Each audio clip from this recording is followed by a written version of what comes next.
Untuk membahas mengenai hal ini di studio telah hadir peneliti Indonesia for Global Justice, Bapak Salamuddin Daeng. Dan nanti dengan staf khusus Presiden bidang ekonomi, Bapak Firmansyah, melalui sambungan telepon. Kita sapa dulu Pak Salamuddin. Terima kasih telah hadir bersama kami di studio Berita 1. Ya, Pak Salamuddin, ini mungkin kita melihatnya bagaimana kemudian pernyataan pemerintah kemarin yang akan membuka 5 sektor bidang usaha baru untuk investor asing dan 10 bidang usaha lainnya kemudian diperluas skalanya bagi investor asing. Ini orang kemudian berpikir, ini Indonesia for sale atau bagaimana ini? Ya, kalau kita lihat gejalanya ya. Ini sebenarnya pembukaan besar-besaran terhadap investasi asing itu telah kita mulai sejak Undang-Undang 25 2007. Jadi Undang-Undang penanaman modal. Nah, pemerintah itu di dalam Undang-Undang penanaman modal yang menggantikan Undang-Undang nomor 1 tahun 1967 itu memang memberi kesempatan dan membuka seluas-luasnya perekonomian Indonesia bagi penanaman modal asing. Tapi kemudian apakah bisa investor asing ini dijadikan partner untuk kepentingan nasional? Nah, itu dalam faktanya bahwa sejak undang-undang itu diberlakukan, kemudian lalu pemerintah merevisi 3 kali daftar negatif investasi ya.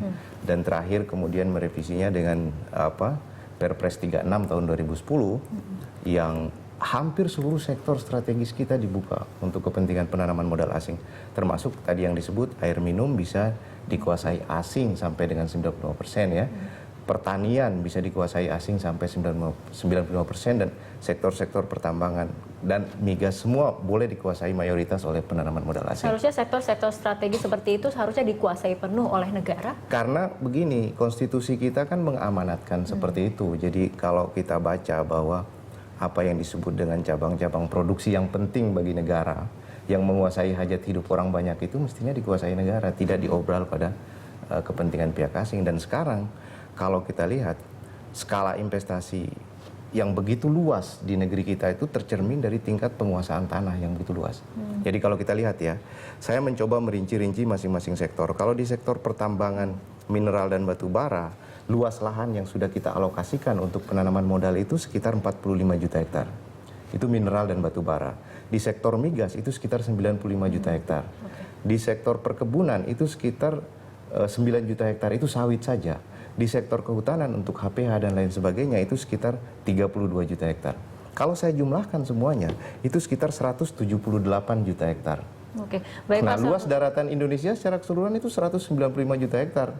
Dan kalau kita lihat sektor-sektor yang saya sebutkan tadi, itu sebagian besarnya dikuasai oleh penanaman modal asing. Oke, mengenai penanaman modal asing itu, Pak Salamuddin, kita ikuti grafik berikut ini terlebih dahulu. Ini adalah investasi yang dikuasai oleh asing. Tadi mungkin sudah disinggung juga, ini ada investasi mineral 95%, eksploitasi migas 85%, perkebunan sawit 75 hingga 85%, air minum 95%, infrastruktur jalan tol, industri farmasi, industri asuransi, perbankan. Ini rata-ratanya memang di atas 75% seperti itu ya Pak Salamuddin. Iya. Dan itu memang sudah dilegalisasi melalui daftar negatif investasi.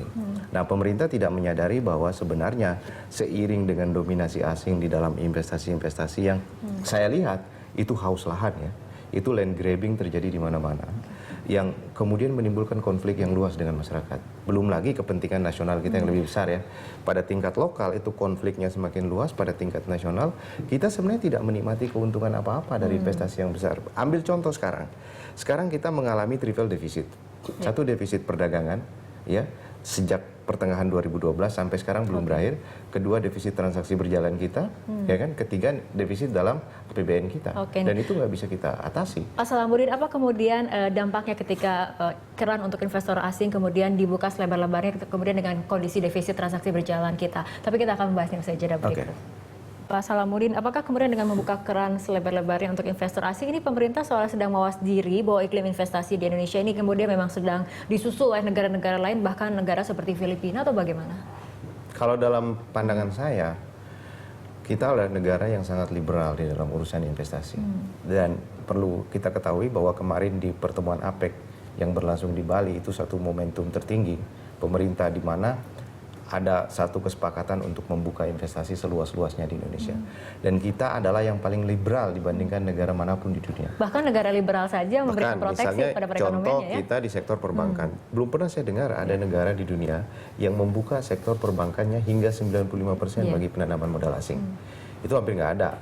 Dan saya lihat misalnya kalau di negara-negara seperti Cina, sepanjang investasi itu menyangkut sumber daya alam mereka, mereka menetapkan persyaratan yang sangat ketat sekali. Nah kalau kita kan tidak, kita menganggap bahwa dengan adanya investasi masuk, lalu secara otomatis kepentingan nasional kita bisa kita Padahal raih justru dengan rencana itu. bisnis jadi diatur oleh pihak asing ya. Dan negara semakin diatur oleh bisnis, jadi negara tidak membuat aturan yang tegas untuk bisnis, tapi negara semakin ditentukan oleh bisnis. Tindakan negara, kebijakan negara, tujuan negara semakin ditentukan oleh bisnis, dan negara kita, pemerintah kita itu semakin kehilangan orientasinya pada konstitusi, semakin jauh.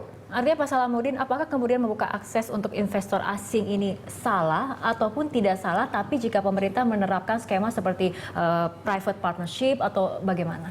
Sebenarnya pembukaan investasi itu jika disertai dengan satu kebijakan yang mengarus utamakan kepentingan nasional atau national interest kita, tidak ada masalah.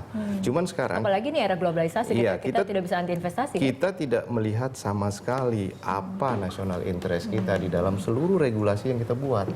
Misalnya contoh, ada nggak kewajiban bagi investasi yang berorientasi pada sumber daya alam untuk memberi nilai tambah dengan membangun industri di hulu? Ya kan, apakah ada persyaratan yang kita tetapkan bagi agar keuntungan dari perusahaan-perusahaan asing yang beroperasi di sini tidak ditransfer begitu cepat ke negara-negara dari mana investasi itu berasal.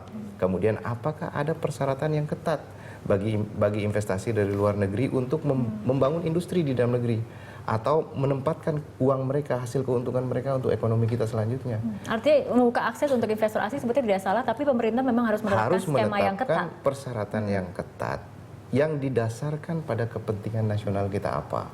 Misalnya kepentingan nasional kita apa? Investasi di Indonesia yang memburu raw material itu sudah berlangsung lebih dari 400 tahun sejak era kolonial.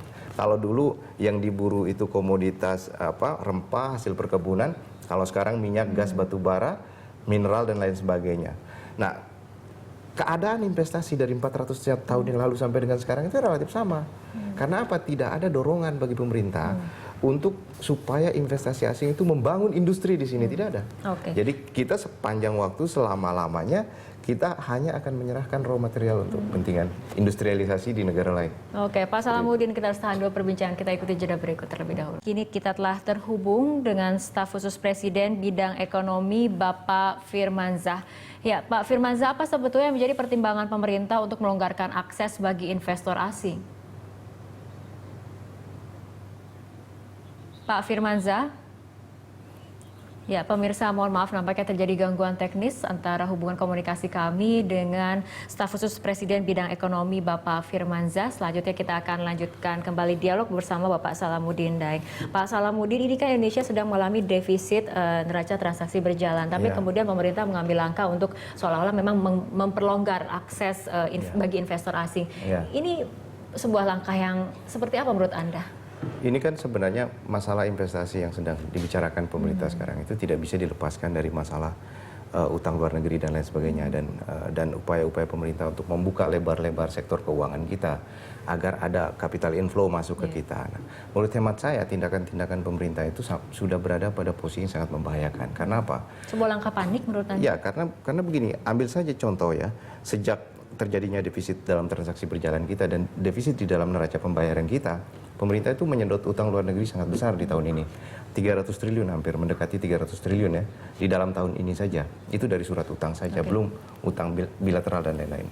Nah, satu-satunya langkah yang ditempuh agar dapat mengatasi defisit di dalam neraca pembayaran, itu adalah dengan mendorong capital inflow. Apakah lewat utang luar negeri, apakah lewat investasi asing, apakah lewat pasar keuangan, itu memang banyak skema yang ditempuh, tetapi menurut saya tindakan-tindakan itu amat membahayakan. Karena apa?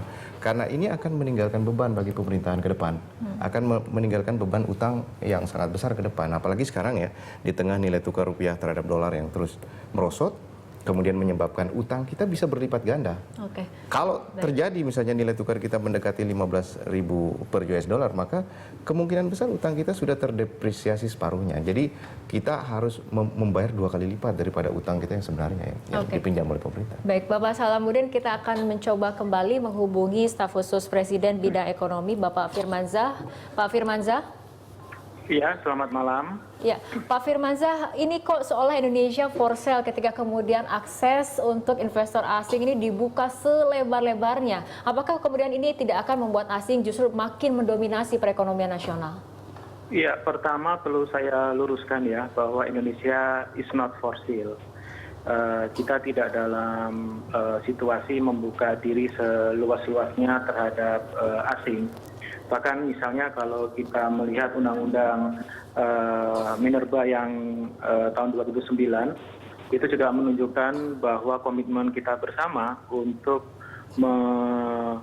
melakukan hilirisasi agar ekspor kita tidak hanya barang mentah saja.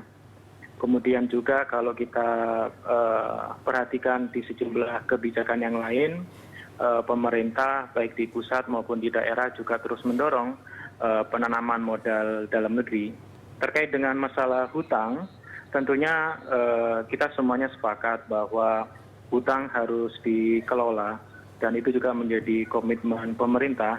Itu kenapa IMF tahun 2006 itu kita lunasi hutang kita kepada IMF, CGI juga kita bubarkan dan komitmen itu tetap terus kita pegang teguh sampai sekarang. Penerbitan surat utang negara tentunya melalui mekanisme perhitungan yang matang dan cermat, dan Indonesia menjadi sedikit negara yang memiliki porsi hutang terhadap PDB itu cukup kecil. Sekitar tahun ini kita memiliki persentase 24%. Baik, Pak Firman. 24%. Jadi Ya. apa kemudian jaminan dari pemerintah ketika akses untuk investor asing ini kemudian dibuka, tapi tujuannya adalah untuk kemudian memajukan kepentingan ekonomi nasional itu sendiri? Iya, ini kan terkait dengan beberapa pembahasan dan usulan dikaitkan dengan daftar negatif investasi. Dan perlu saya juga luruskan bahwa sampai sekarang keputusan terkait dengan relaksasi daftar negatif investasi itu belum ditetapkan, sehingga yang terjadi adalah masih usulan-usulan dari sejumlah kementerian, tetapi sampai sekarang pembahasan dan keputusan finalnya memang belum ada. Kapan kemudian targetnya ini akan diputuskan, Pak Firmansyah? Usulannya belum masuk dan belum melalui pembahasan yang formil. Jadi saya juga belum bisa memberikan penjelasan terkait dengan sejumlah sektor yang diusulkan untuk direlaksasi daftar negatif investasinya. Tapi Perpres pembahasan di tingkat Presiden, di tingkat Menko Perekonomian juga belum dilakukan. Baik, Pak Firmansyah, terima kasih telah bergabung bersama kami dalam Prime Time. Iya, terima kasih. Selamat malam. Baik, mungkin Bapak Salamuddin ini terakhir mungkin. Ini bagaimana kemudian Anda menilai? Ada kontradiksi dari statementnya. Pertama bahwa tingkat relaksasi terhadap investasi asing itu sudah luar biasa. Dan itu sudah ada di dalam Perpres 36 tahun 2010, di mana hampir seluruh sektor strategis kita sudah dibuka untuk penanaman modal asing hingga 95%. Itu artinya bahwa sebenarnya pemerintah ya seperti tema yang kita angkat hari ini, bahwa Indonesia for sale. Jadi tidak ada lagi pembatasan-pembatasan yang signifikan terkait dengan penanaman modal asing di Indonesia. Nah, yang kedua soal utang yang kemarin pemerintah mengatakan bahwa penerbitan surat utang itu sudah diperhitungkan dengan tepat ya. Yang saya tahu bahwa hanya di tahun ini saja pemerintah sudah mencetak surat utang 300 triliun dan itu sangat membahayakan. Kalau kita lihat posisi utang luar negeri dan utang dalam negeri kita. Kita tidak dapat membandingkan utang kita dengan PDB. Berbeda kita dengan Jepang, dia punya piutang di luar. Berbeda kita dengan Amerika, dia punya piutang di negara lain. Jadi kita adalah negara dengan yang sepenuh-penuhnya berhutang. Jadi kita nggak bisa membandingkan negara-negara lain yang menetapkan ukuran utang dia dibandingkan dengan PDB. Kita nggak bisa melakukan itu. Pak Salamuddin, artinya kemudian tadi dikatakan oleh Pak Firmansyah ini relaksasi mengenai investor ini kan atau investasi ini kan memang belum diputuskan. Ini artinya sebetulnya pemerintah ini harusnya melangkah seperti apa? Enggak, kalau sepengetahuan saya dengan Perpres 36 tahun 2010 saja tingkat relaksasi kalau saya mengikuti bahasa mereka, tingkat relaksasi itu sudah luar biasa. Dan kita sudah mengobrol hampir seluruh sektor strategis kita untuk dikuasai oleh penanaman modal asing. Apalagi yang dimau oleh pemerintah, tingkat relaksasi setinggi apa lagi? Sekarang misalnya besok kita bulan Desember, kita akan menyelenggarakan pertemuan WTO di Bali. Kemarin bulan Oktober kita menyelenggarakan APEC di Bali. dua pertemuan itu saja menunjukkan satu komitmen yang sangat besar ya, satu keinginan yang sangat besar untuk mengobrol Indonesia kepada modal asing. Ya, kita Saya harap nggak bisa membayangkan langkah obral apa lagi yang hendak dilakukan di tengah konflik agraria yang begitu luas, di tengah konflik lahan dengan masyarakat yang sebagaimana saya katakan tadi bahwa hampir seluruh sektor yang dimaksud pemerintah untuk dibuka kepada penanaman modal asing itu adalah berhubungan dengan tanah dan raw material. Oke, kita harapkan pemerintah kemudian bisa mengkaji dengan cermat kebijakan Mestinya ini mengkaji dan bagaimana ini efeknya pada kepentingan ekonomi nasional. dan harus ya, Pak Salahuddin. menempatkan national interest itu di atas segala-galanya. Seharusnya Seperti seperti Cina, seperti Amerika, seperti negara-negara Baik. lain. Terima kasih Pak Salahuddin telah hadir bersama kami dan Terima berbincang kasih, dalam Prime Fitri. Time. Terima kasih.